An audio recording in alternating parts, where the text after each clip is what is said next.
أعوذ بالله من الشيطان الرجيم. بسم الله الرحمن الرحيم. الحمد لله رب العالمين، وصل اللهم على سيدنا ونبينا وحبيب إلهنا محمد، اللهم صل على وعلى آله الطيبين الطاهرين المعصومين الغر الميامين، سيما بقية الله في الأرضين، سيدنا وإمام زماننا وصاحب نعمتنا وولي أمرنا، مهدي هذه الأمة وطاووس أهل الجنة، الحجة بن الحسن العسكري، فداه أرواح العالمين. قال الله العظيم في محكم كتابه الكريم: وجعلنا ابن مريم وأمه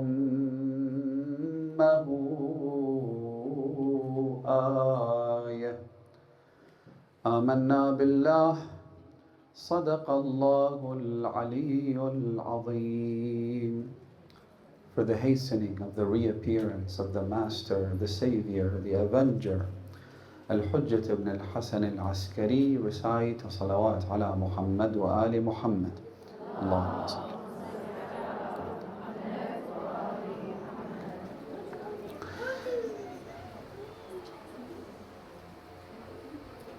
Yesterday we talked about the importance of choosing good, moral, virtuous role models. And despite our best efforts, the fact of the matter is that because of the unchecked exposure that we have to different varieties of false idols, we are bound to be affected and influenced by them. Many religious families, and I'm sure this is something that you can all relate to, perhaps not out of personal experience, but you've heard stories where religious families, good parents, who despite their best efforts have seen their children grow up and veer off of the path of Islam and simply adopt societal values and customs and norms that are prevalent in the society that they happen to live in.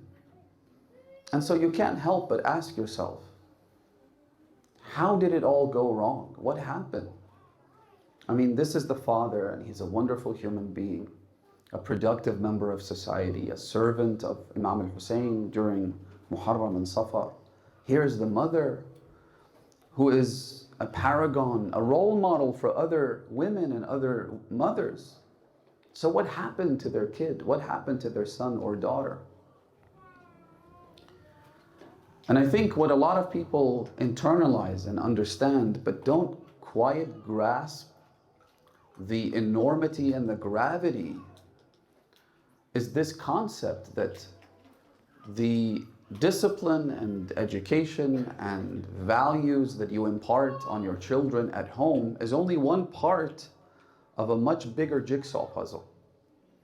That's not all that your child is exposed to. Of course they need good parents. Of course parents play a pivotal role in the child rearing and education of their children.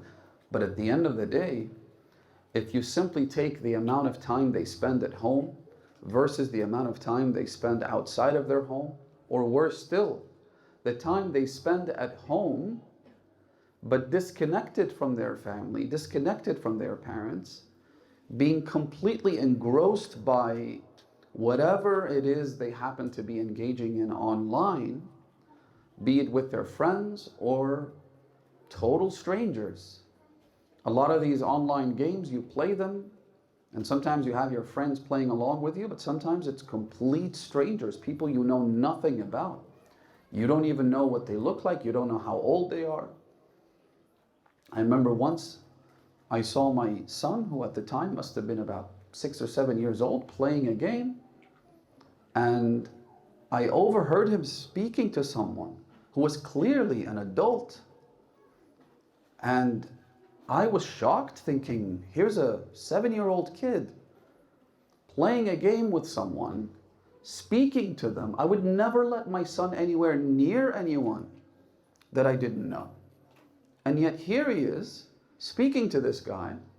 God knows what this person's doing. And there are so many horror stories.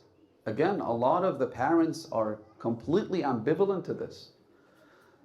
Those of you who are younger and who happen to be gamers and whatnot, you probably heard stories like these.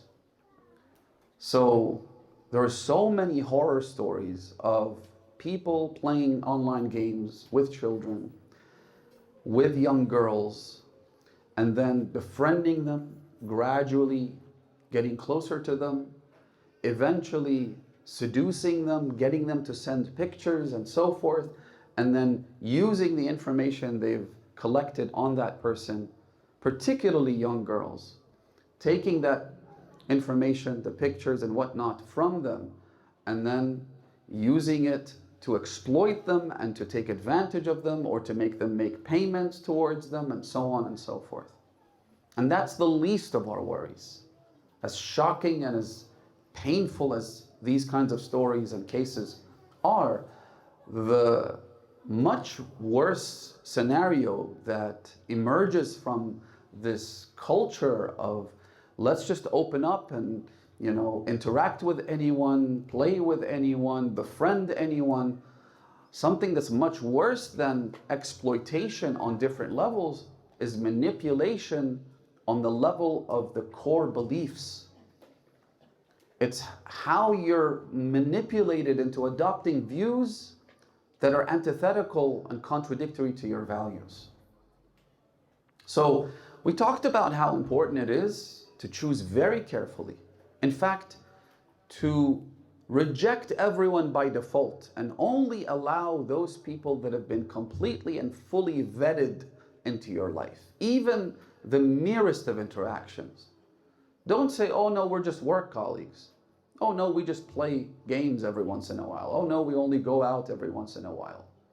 The merest of interactions could be poisonous and detrimental to your values and to your beliefs. There's a reason why one category of najasat are people who are deviant, individuals who hold values that are, as we call them, or in the language of jurisprudence, al-kuffar. And I know there's a discussion about, who's najis and who's not najis, but I'm speaking about, the epitome of kufr, right? Atheism, for instance. There's a reason why we have so many traditions about the Imam saying, if you touch this kind of person, you have to go wash your hand. Why? The idea is to avoid them. Do not befriend them. Don't just say, oh no, she's my best friend at school. How did she end up becoming your best friend? And your best friend, no less, not just a friend. Being best friends with someone means you're going to adopt their values and their beliefs, whether you like it or not. Don't say, oh no, I'm good. My religion is solid. I don't need to worry about anything. Nobody does that when it comes to their valuable possessions. When it comes to your jewelry, do you just lend it to anybody? When it comes to something that's truly precious, you're overly protective of it if you're sane and if you know what you're doing. So for me to open up to people and interact with just about anyone is incredibly risky and dangerous. One of the ways people disrupt religious values. Remember yesterday when we talked about, those of you who were here, we talked about how you have these social media influencers who begin acting like they're normal Muslims. She wears hijab and all that, but then gradually you see the adherence to hijab waning off and becoming watered down. And then eventually they simply take it off. And then of course there's a big hoo-ha and there's a lot of people, talking about it. It becomes this huge controversy.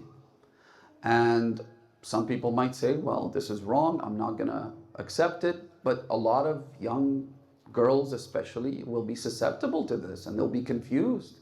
I mean, here's someone that I used to think of as some kind of a hero, even though she's some kind of fashion blogger that represents nothing in terms of our values.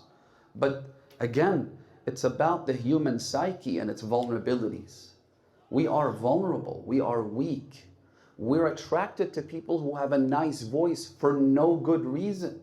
Just because their voice is nice, suddenly we find this affinity that binds us together. You see people who go to concerts and how they go absolutely insane when this singer just looks in their direction. Why does that happen? If this guy simply has a nice voice, how does he make them so hysterical and so obsessed with them? How? It's the vulnerabilities and the weaknesses of the human psyche is what it is, right? We're attracted to people who are famous, for instance. I remember once I said to someone that I have a friend who's a billionaire. Not a millionaire, a billionaire. At the time, his net worth was like $13 billion. When I told him, there was a story I wanted to share, right, about this person. And then when I finished, I'm like, why did I just do that? Why did I say that I have a friend who's a billionaire? Because as humans, we feel good when we have someone who has money. I don't have the money, but simply having someone that I can boast about to others, that wasn't my intention, but it made me question my position. I boast about the fact that I know someone who's famous, or I know someone who knows someone who's rich. This shows just how weak and vulnerable we are. I don't want to use the word pathetic, but that's how we are. And so, just because someone happens to be famous, just because someone is sharing a skill, let's just say, online. She's a cook, she's someone who, I don't know, teaches how to put makeup on or whatever it is, assuming that, what she does is halal. For me to keep watching them, there was a study, in fact, I remember reading about, which said that 50% of young kids, preteen, they say that they have a stronger relationship with their favorite YouTubers than their parents. Now remember, this is not a friend they're talking about, not someone that they share a lot of interest and time and so forth, just some pathetic YouTuber that they happen to watch online. And they feel closer to that person who doesn't even know they exist than their own parents. Again, the magnetism that these kinds of people exhibit, the self-promotion that they engage in, the different marketing techniques that they employ, all of these contribute to a culture where we feel so close to them, and that's dangerous. Imam al-Baqir alayhi salatu wasalam has a beautiful hadith in which he says, Allah subhanahu wa ta'ala, in his commentary about this verse in the Quran, فَلْيَنْظُرِ الْإِنسَانُ إِلَىٰ طَعَامِهِ. Man should look in his food. In other words, examine his food. Be careful what you're eating, right? Imam al-Baqir says, that's not about the food that you consume that goes into your stomach. Because that's obvious, that's a given. Everybody looks at their plate before they eat it. If you see a strand of hair, you're going to call the chef and complain, right? Everyone knows this instinctually. The Imam is saying, إِلَىٰ عِلْمِهِ مِمَّنْ يَأْخُذُهُ أَوْ عَمَّنْ يَأْخُذُهُ.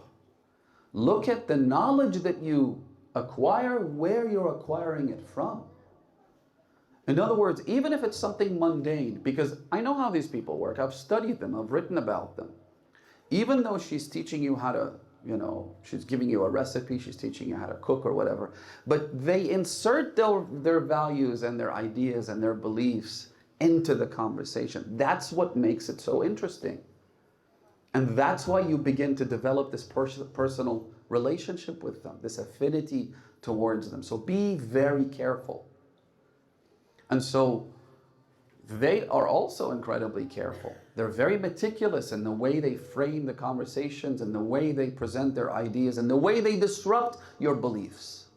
Imagine for a second if somebody walked in here in this majlis, sat down somewhere in the middle where they're visible, everyone sees them. Then in the middle of the majlis, she gets up and storms out of the hall. What happens? It confuses everyone. Everyone's going to say, what just happened? Was she offended? Did the speaker say something that she didn't agree with? Like, what happened? And so a lot of people will look at this negatively and they'll say, that's so disrespectful. I mean, why would you do that? Just wait until the end of the majlis and then walk out.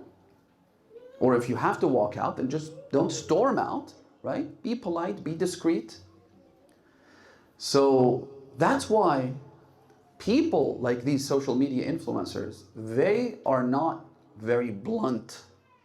They don't try to shock you. Instead, they'll use the boiling frog metaphor. Have you heard it?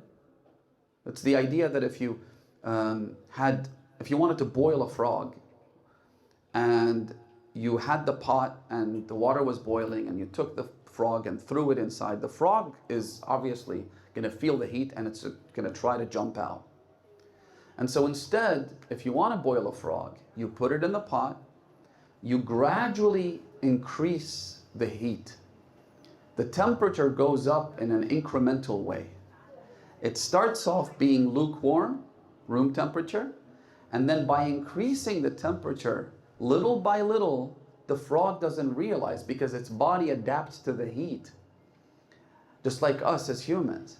And so by the time the water begins to boil and the frog realizes that this water is too hot, the temperature is too intense for its body, right? It's too late. The frog's already been boiled. That's how it works. They do so very gradually in a very cunning way. Anyway, my point is, be very deliberate. Be very careful who you choose as your friends, who you watch online, who you listen to, who you follow. I mean, for God's sake, someone like Cristiano Ronaldo has 500 million followers on Instagram. Why? Seriously, ask yourself why. Did he find a cure for cancer? Did he explore outer planets?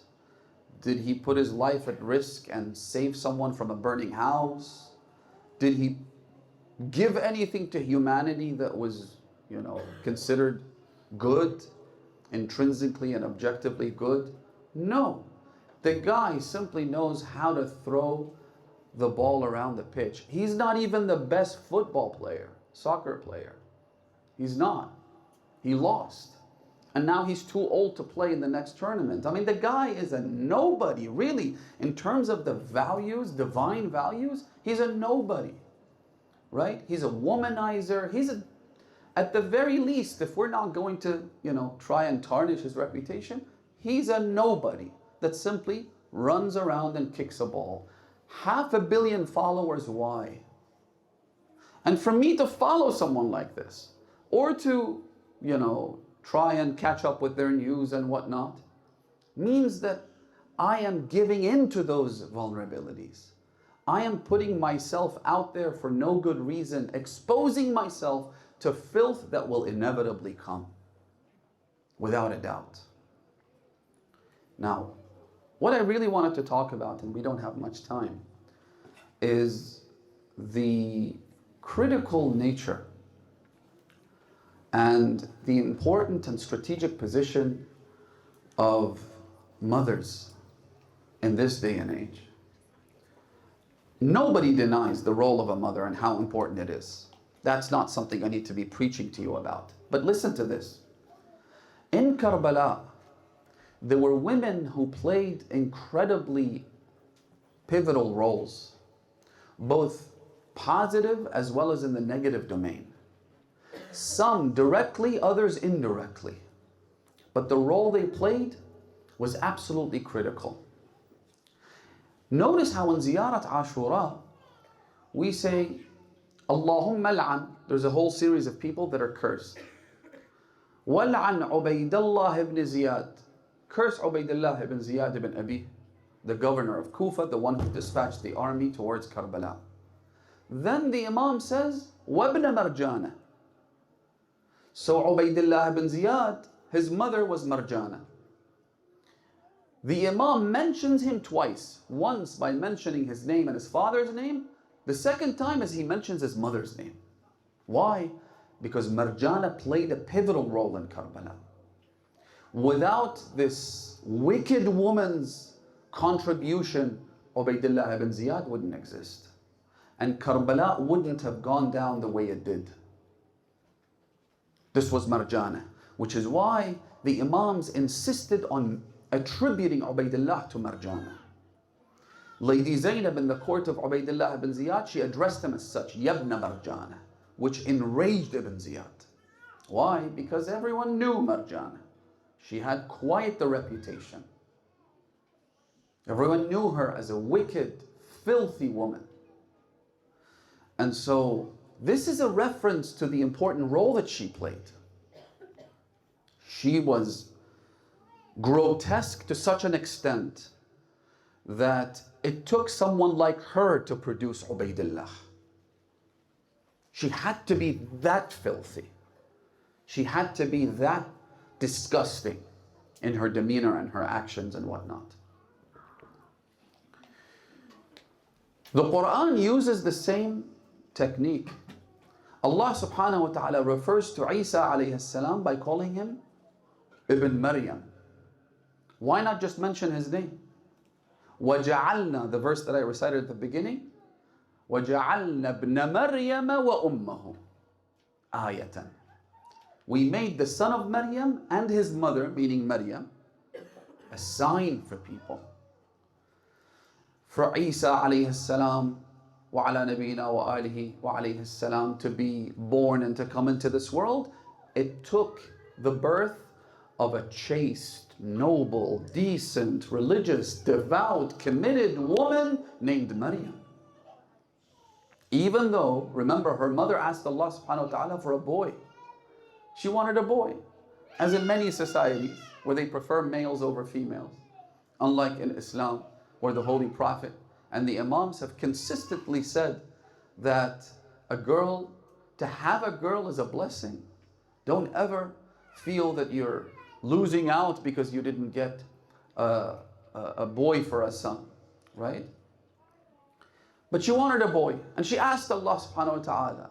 In fact, the hadith is interesting. It says that one day, she'd grown old and she didn't have any children. Only those people who are infertile and can't have children understand the pain that she must have gone through. So the hadith says one day she was looking at birds and she noticed a bird feeding its children. And so her heart broke, and the hadith says, Ana, it's a hadith Qudsi, Allah subhanahu wa ta'ala says, Ana 'inda al-munkasirati qulubuhum. When your heart breaks, I'm right there. Reach out, ask. Especially when your heart breaks, that's the moment to pray. And so she prayed to Allah. She said, oh Allah, give me a boy. Allah subhanahu wa ta'ala answered her prayer. But just like many of our du'as, a lot of people say, well, why isn't my dua being answered? There's no dua that's not answered. Sometimes it's just not the way you want it. It's some other way, better perhaps, superior. Allah did give her a boy, but for that boy to come, Maryam had to come first. For Isa to come, he had to have a mother who spent her entire life in worship in the temple. And so she gets Maryam.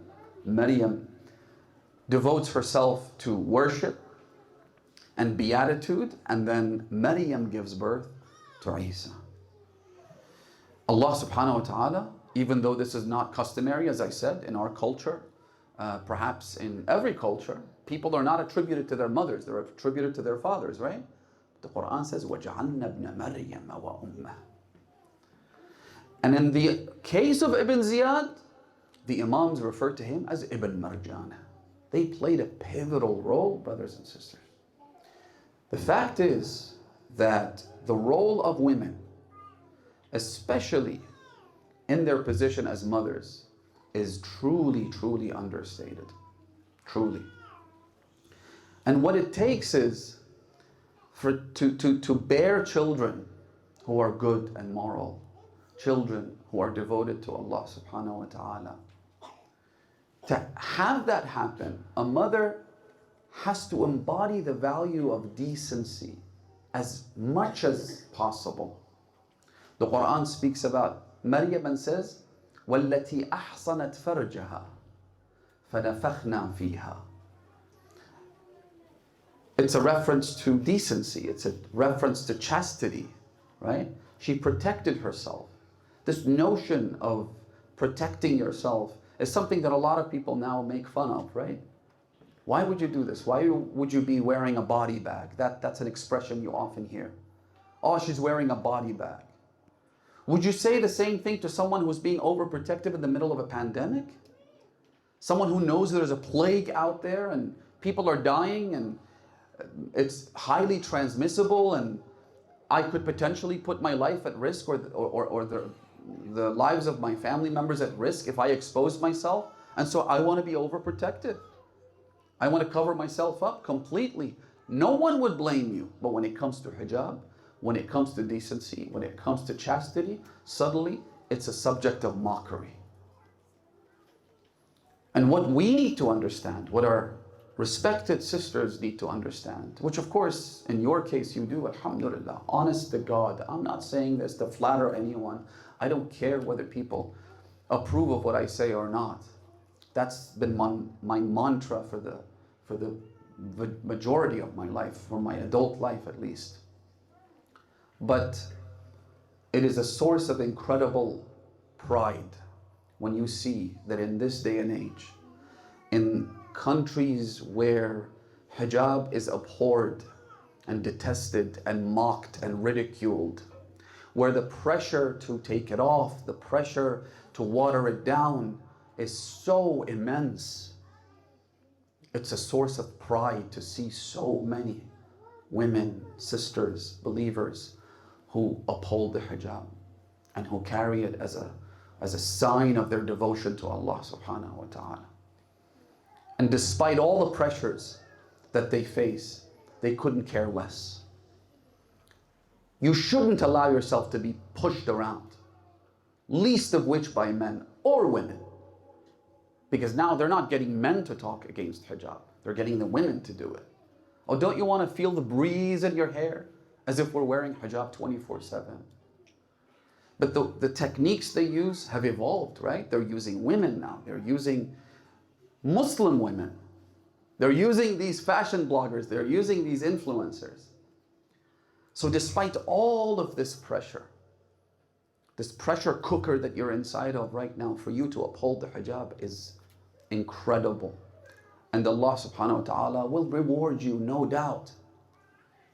One commentary says that Maryam ahsanat farjaha means that she covered her wrist, which is probably a reference to the full veil.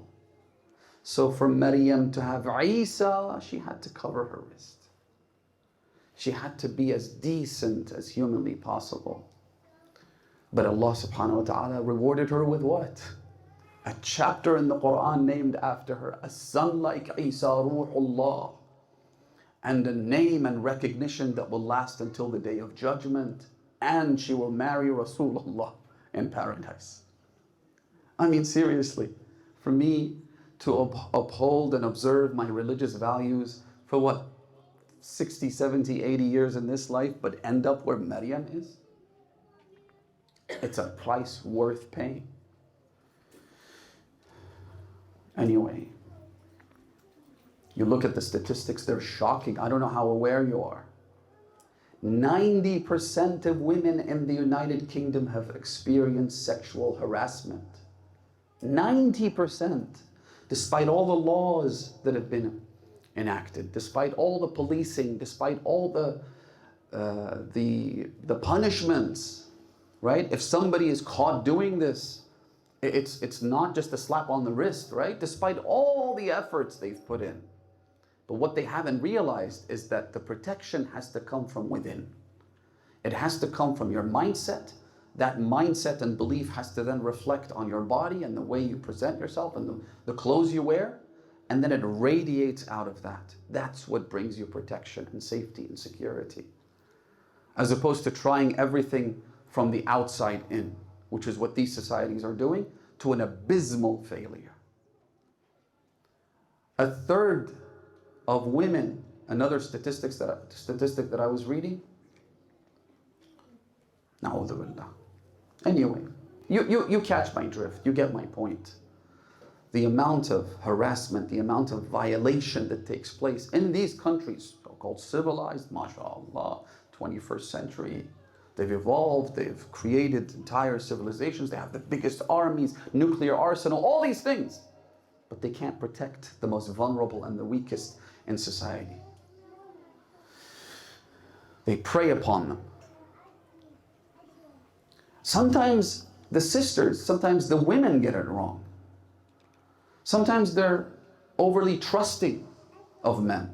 There was this YouTube video a long time ago I remember watching that said a person went out on a university campus and he was speaking to men and women, and the question was, can men and women be friends? Have you seen that? Can men and women be friends?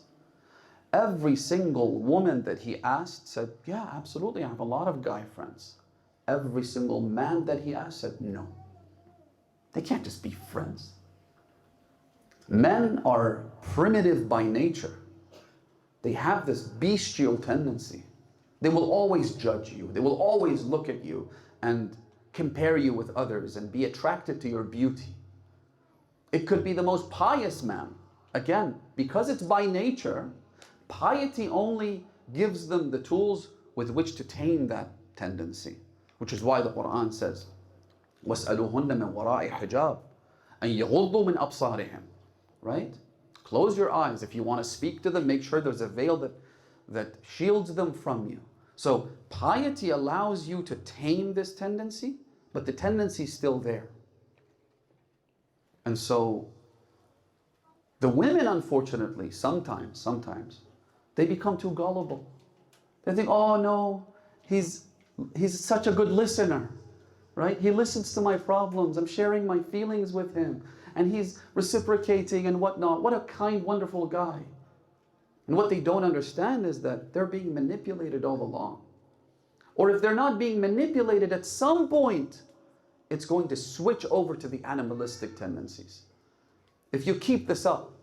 That's why the Quran, in at least 2 verses, Allah subhanahu wa ta'ala says, do not go out with them in private. Do not set a date for you to speak with them outside the frame of marriage. Do not speak to them, meaning men and women.